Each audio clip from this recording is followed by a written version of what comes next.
அதுக்குள்ளேயே எல்லாம் இடிச்சுட்டாங்கன்னா நாங்கள் இத்தனை வருஷம் என்னென்ன நோட்டீஸ் கொடுத்துருக்காங்க?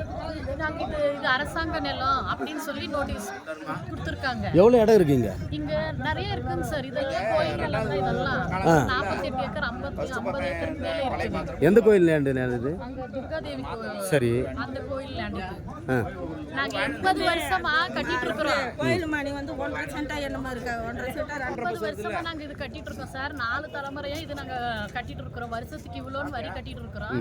திடீர்னு வந்து எங்களை நாங்கள் என்ன இது தலைமையிலையே வச்சு தூக்கிட்டு போறோம். அதுக்கு கட்டுறதுக்கு தகுந்த மாதிரி தானே நாங்களும் அதுக்கு தகுந்த வேலை செஞ்சுட்டு இருக்கிறோம். இப்போ இது எத்தனை நாளைக்கு முன்னாடி உங்களுக்கு காலி பண்ண சொல்லி நோட்டீஸ் கொடுத்துருக்காங்க? சனிக்கிழமை தாங்க சார். சனிக்கிழமை தான் கொடுத்துருக்காங்க. அதுக்குள்ள நாங்க இப்ப இவ்வளவும் நாங்க எடுன்னா எங்களை நாங்க எப்படி இருக்கிறது? இதுக்கு நாங்க அது முதல் போட்டு தானே நாங்களும் எடுத்திருக்கோம். நாங்க என்ன பெரிய பணக்காரங்களா? எங்க வண்டியும் சீஸ் பண்ணி எடுத்துட்டாங்க. என்ன ப்ராசஸ் பண்றீங்க இங்க சார்? பூசக்கல்லு, சிமெண்ட் கல்லு அந்த மாதிரி போட்டுட்டு இருக்கிறோம். இப்போ என்னைக்கு சனிக்கிழமை கொடுத்தாங்களா? சனிக்கிழமை கொடுத்துட்டு திங்கக்கிழமை டெமலேஷன் பண்ணுறாங்க. எந்தெந்த அதிகாரி வந்து கொடுத்தாங்கம்மா உங்களுக்கு? கோயில் நிலத்துடைய அதிகாரிங்க தான் வந்து கொடுத்தாங்க. இப்போ இந்த கோயில் நிலம் நீங்கள் எவ்வளோ ஆக்கிரமிப்பு பண்ணியிருக்கீங்க? நாங்கள் ஒரு ஏக்கர் தான். நாங்க காசு கட்டுறோம். அதுல இருக்கிறது 3 சென்ட் தாங்கலாம். நாங்க இத்தனை வருஷமா கட்டினது வேஸ்ட் தான். ஒரு ஏக்கராக்கு கணக்கு போட்டு வாங்கி இருக்காங்க.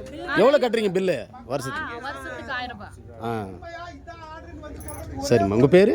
சுமதிங்க சார்.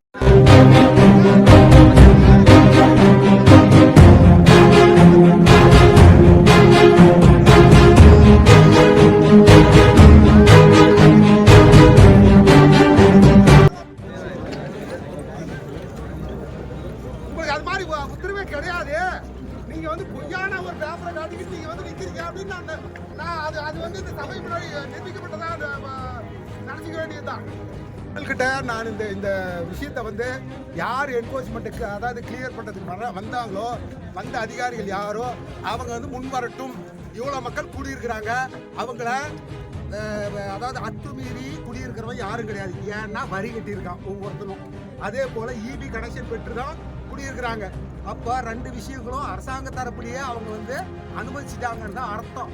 அப்போ அனுமதிச்சுட்டுண்டா இப்போ அட்வான்ஸாக உங்களுக்கு பொசிஷன் இடத்தோட பொசிஷன் தேவைப்பட்டால் நீங்கள் வந்து அத்தனை பார்ட்டியாக சேர்த்து இங்கே என்ஃபோர்ஸ்மெண்ட் இருக்கிற பார்ட்டிங்கன்னு நீங்கள் சொல்கிற பார்ட்டிங்களே உள்ள யாரெல்லாம் இருக்காங்களோ அத்தனை பேரையும் அந்த நீங்கள் வாங்கி வந்திருக்கிற ரிட்டு உத்தரவில் வந்து அந்த மனுவில் வந்து பார்ட்டியாக சேர்த்து அத்தனை பேரையும் வர சொல்லி உங்களுடைய தரப்பு நியாயம் என்னன்னு சொல்லுங்க அப்படின்னு சொல்லி ஃபுல் கண்டஸ்டட் அப்படின்னு சொல்லி அதன் பேர்ல உத்தரவு ஆகியிருந்தால் இதுல நாங்க யாரும் தலையிடறதுக்கே இல்லை, தலையிட போறதில்லை. ஆனால் பொதுமக்களை இங்க குடியிருக்கிறவங்கள அனுமதிச்சுட்டு ஒரு வகையில அதாவது வரி வாங்கிட்டு அதே போல இபி கனெக்ஷன் கொடுத்து அனுமதிச்சுட்டு அரசாங்கமாவே அனுமதிச்சுட்டு இப்போ வந்து அரசாங்கமாவே எனக்கு வந்து ஹைகோர்ட்ல உத்தரவு வாங்கிட்டேன், அதனால நீங்க வெளியேறிதான் ஆகணும் அப்படின்னு சொல்றது அடிமை மனோபாவமா உள்ள மக்களை வந்து அடிமைகள் நினைக்கிற சூழ்நிலையா எனக்கு தோணுது.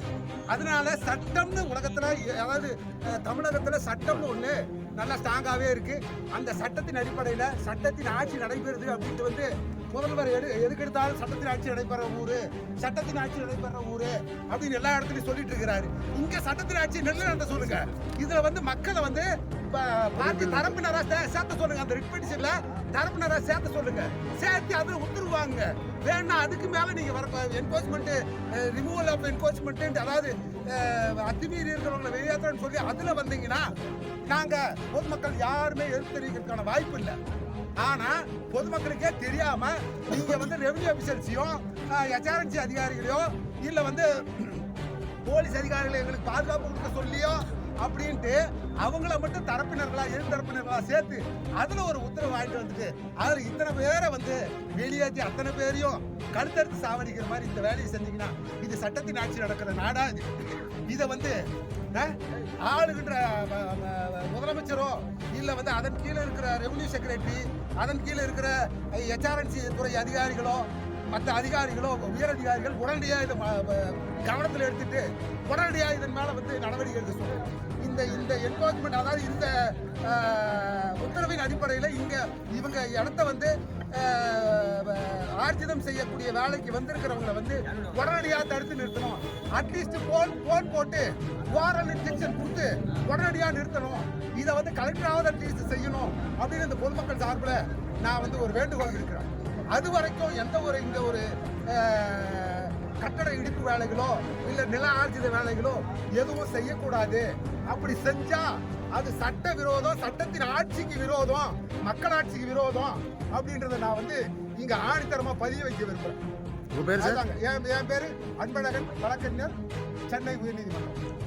சார், ஒருத்தர் வந்து வரி கட்டிட்டு வர்றாரு, இபில டாக்ஸ் கட்டுறாரு, சரிங்களா?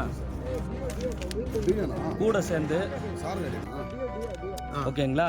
இங்க பாருங்க, மின்சார வாரியத்தில் ஆதியிலேருந்து, அதாவது 2005லேருந்து சொல்லியிருக்காரு, 2021 போன வருஷத்தோட வரி எல்லாமே கட்டியிருக்காங்க. இதுல வந்து அவர் என்ன சொல்றாருன்னா, இங்க பாருங்க, இந்த உத்தரவு பேர்ல இந்த உத்தரவு கொடுக்குறாங்க. இந்த உத்தரவுல சட்டப்பிரிவு 78 இந்த மாதிரி பாருங்க, இதுல எந்த இதுவும் வந்து மென்ஷன் பண்ணல. இந்த 1926 சதுர அடி நிலம் இருக்கு இல்லைங்களா, இந்த 1926 இவர் பேர்ல இருந்ததுக்கு உங்ககிட்ட ஏதாச்சும் ஆவணங்கள் இருக்கா? லீகலா பேசலாம் சார், உங்ககிட்ட இருக்கா? இல்லை நான் பொசிஷனில் அனுபவிச்சுட்டு வந்திருக்கேன், ஓகேங்களா? நீங்கள் எனக்கு பர்மிஷன் கொடுத்துருக்கீங்க, நான் குத்தகை வரியும் கட்டியிருக்கேன், ஓகேங்களா? அது எல்லா ஆவணங்களும் என்கிட்ட இருக்குது. நான் வந்து என்னை வந்து இந்த வழக்கில் நீங்கள் பார்ட்டியாக சேர்க்காம எனக்கு எதிராக ஒரு ஆர்டர் வாங்கி வந்துட்டீங்க. இப்போ நான் என்ன சொல்றேன், அதாவது என்னன்னா நான் வந்து என்னோட தரப்பு நான் கோர்ட்டுக்கு உத்தரவு நான் சொல்லணும்ல, என்னோட பாயிண்ட்ஸ் என்னோட தரப்பு விளக்கத்தை நான் கோர்ட்ல சொல்லி எனக்கு அதுக்குண்டான டைம் வாங்கிட்டு வந்து அதையும் மீறி, ஓகேவா, என்னோட விளக்கத்தை கேட்டு கோர்ட்டு இந்த ஆமா நீங்க பண்ண தப்புன்னு சொல்லி எனக்கு எதிராக உத்தரவு போட்டாங்கன்னா அன்னைக்கு வந்து நீங்க ஆர்டர் எடுத்துக்கோங்க, எவிக்ஷன் பண்ணிக்கோங்க. என்னோட தரப்பு விளக்கத்தை வேணும்ல.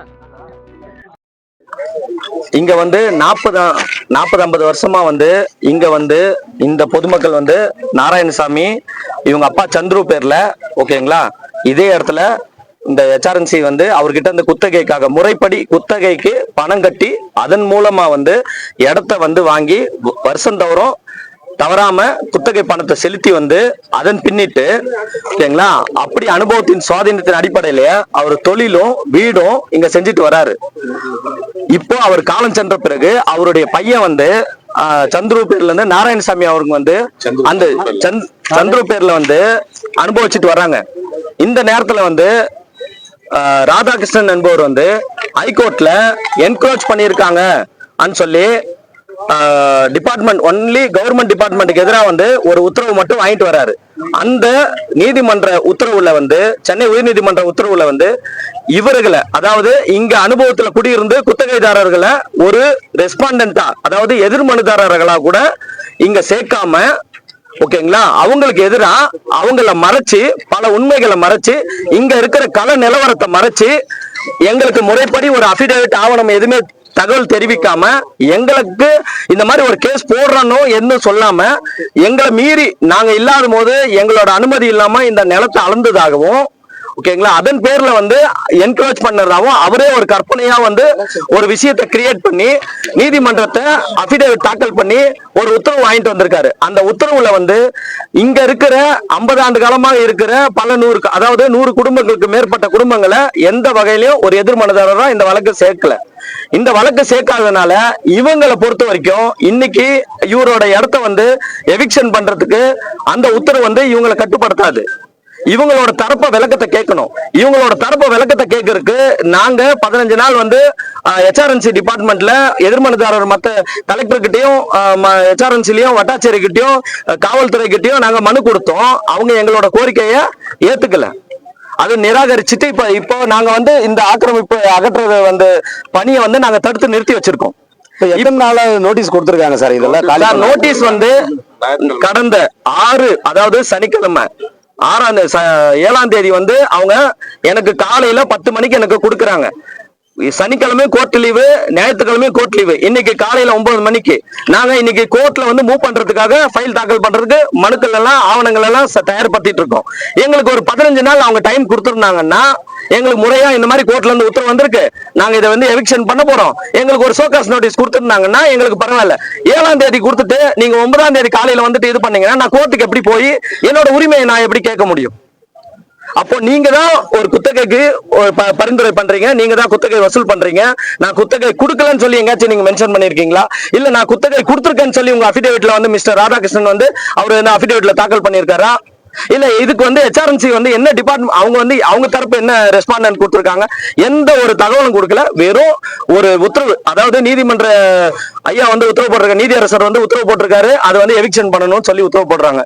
நாங்க அது நீதிமன்ற உத்தரவுக்கு கட்டுப்படுறோம். ஆனா உண்மையாலுமே அது எங்களுக்கு எதிராக வந்ததான்றது எங்களுக்கு ஒரு கேள்விக்குறியா இருக்கு. அந்த உத்தரவுல இந்த சர்வே நம்பரோ இல்ல இங்க இருக்கிற நாராயணசாமி போன்ற பொதுமக்களோ யாராச்சும் அவங்க பேர்ல ஏதாச்சும் உத்தரவு வந்திருக்குங்களா? சம்பந்தப்பட்ட அதிகாரிகள் யாராவது வந்து உங்களை ஆலோசனை பண்ணி? இது வரைக்கும் எந்த இதுவும் வரல. சம்பந்தப்பட்ட அதிகாரிகள் கிட்ட கூட இது வரைக்கும் நாங்க வந்து கேட்கல.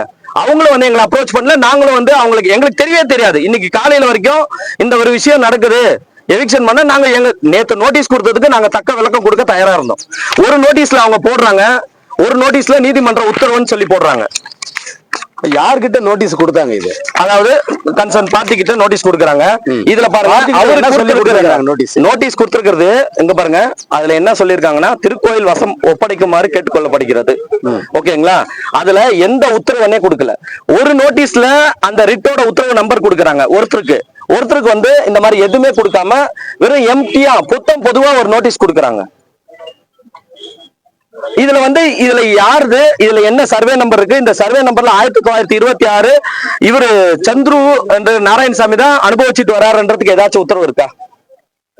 இல்ல அந்த மாதிரி ஏதாச்சும் உத்தரவு பண்ணிருக்காங்க இவங்க கோர்ட்ல? நீங்க அப்படியே அந்த உத்தரவுல கூட, அந்த உத்தரவின் பேர்ல கூட அதுல தெளிவான எந்த விவரங்களும் இல்ல. இவங்க பாதிக்கப்பட்டிருக்காங்க, இவங்க முறையா குத்தகை இது பண்ணிட்டு இருக்காங்க. அவங்களோட உரிமைய நீதிமன்றத்துல மனுவா தாக்கல் செஞ்சு இதுக்கு வந்து இடைக்கால உத்தரவு வாங்கிட்டு வரதுக்கு அவங்க தயாரா இருக்காங்க. இப்ப சம்பந்தப்பட்ட அதிகாரிகள் எல்லாம் வந்திருக்காங்களே, அதை நீங்க அவங்க எங்களோட பேச்ச கேட்கல. எங்களோட கேள்வி, எங்களோட இதுக்கு வந்து பரிந்துரை கடிதத்துக்கு வந்து அவங்க அக்செப்டே பண்ண மாட்டேன்றாங்க. எங்களோட கோரிக்கையை ஏற்க மாட்டேன்றாங்க. நான் நீதிமன்ற உத்தரவு சார், நீதிமன்ற உத்தரவே உங்களுக்கு எதிராகவும் எனக்கு எதிராகவும் தவறுதெல்லாம் வாங்கிட்டு வந்திருக்காங்க. அதை நாங்க சொன்னாலும் அவங்க எங்களோட விளக்கத்தை கேட்க மாட்டேன்றாங்க. இப்ப இதெல்லாம் இடிக்கிறாங்க. இதை பத்தி என்ன சொல்றீங்க? இது இடிக்கிறது வந்து சட்டவிரோதமானது சார். எங்களோட கோரிக்கை ஏற்று ஓகேங்களா, முறைப்படி எங்களுக்கு எதிரா உத்தரவு வாங்கிட்டு வந்து அதன் பேர்ல எங்களுக்கு கால அவகாசம் கொடுத்து ஓகேங்களா, நாங்க இந்த 40-50 வருஷமா எங்களோட அனுபவத்தை எங்களை வந்து காலி பண்ண வைக்கிறது இது தனி உரிமை மீறல் மாதிரி. நான் வந்து இந்த சுதந்திர நாட்டுல எங்களுக்கு வந்து வாழ்வாதாரத்துக்காக தான் இங்க இருக்கோம். வாழ்வாதாரத்துக்காக இங்க இருக்கிறவங்க எல்லாம் வெளியில வீடு வச்சுக்கிட்டு இங்க வந்து எதுவுமே இல்லை ஓகேங்களா. பர்டிகுலரா வந்து இந்த இடத்துல வந்து ஓகேங்களா இவங்க வந்து நேர்மையான முறையில இங்க வாழ்ந்துட்டு வராங்க. அதுக்குதான் வந்து அரசாங்கம் ரேஷன் கார்டு கொடுக்குது. அப்போ இந்த அட்ரஸ்க்கு எப்படி ரேஷன் கார்டு அரசாங்கம் இதே அட்ரஸ் அரசாங்கம் கொடுக்குது? ஏன் வரி வசூல் வைக்கிறாங்க? Ration card, Aadhaar card, voter ID எல்லாமே இந்த அட்ரஸ்ல இருக்கு. அப்போ நீங்க என்ன வந்து ஒரு தரப்பினரா சேர்க்க வேண்டிய அவசியம் இருக்குல்ல சார்? நான் இவ்வளவு நாள் நான் வீடு கட்டி குடியிருந்தேன். அப்போ வந்து என்ன கவர்மெண்ட் என்ன அனுமதிச்சிச்சு ஓகேங்களா. இப்ப கவர்மெண்ட் தூக்குதுன்னா கூட என்ன வந்து இது பண்ணணும்ல. எனக்கு கட்டிட்டு அனுமதி கொடுத்ததுனால தான் நான் அரசாங்கம் எனக்கு மின்சாரம் இது கொடுக்குறாங்க. இந்த வரி எல்லாம் வச்சுக்கிட்டு அப்போ வந்து மின்சாரத்துறை வந்து சொத்து வரி எப்படி வசூல் பண்றாங்க, இது மின்சார வாரியம் எப்படி வசூல் பண்றாங்க, பேரூராட்சி எப்படி வசூல் பண்ணி பாருங்க சொத்து வரி கொடுத்துருக்காங்க. இதுல வந்து ஐயா இதுல வந்து இந்த பாருங்க நீதிமன்ற உத்தரவு. இந்த நீதிமன்ற உத்தரவுல வந்து இதுல 12 பேர் வந்து எதிர்மனுதாரர் இருக்காங்க.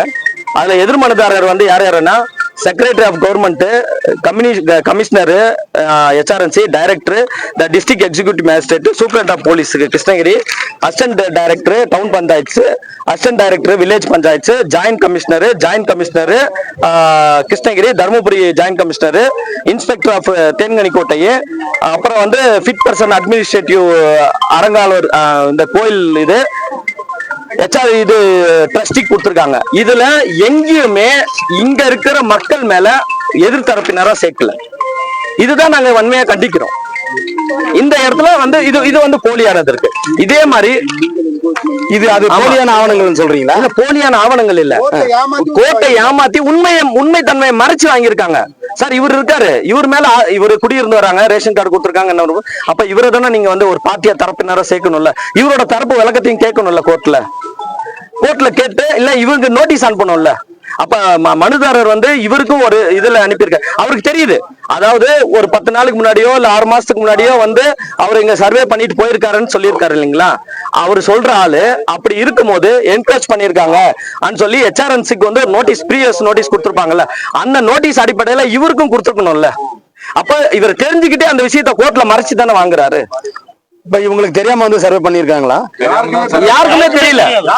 டிபார்ட்மெண்ட்ல கேட்கும் போது போன 1 மந்த்க்கு முன்னாடி சர்வே பண்ணதான் வந்து அவர் ஆணையர் வந்து சொல்றாரு, HRNCல சொல்றாங்க.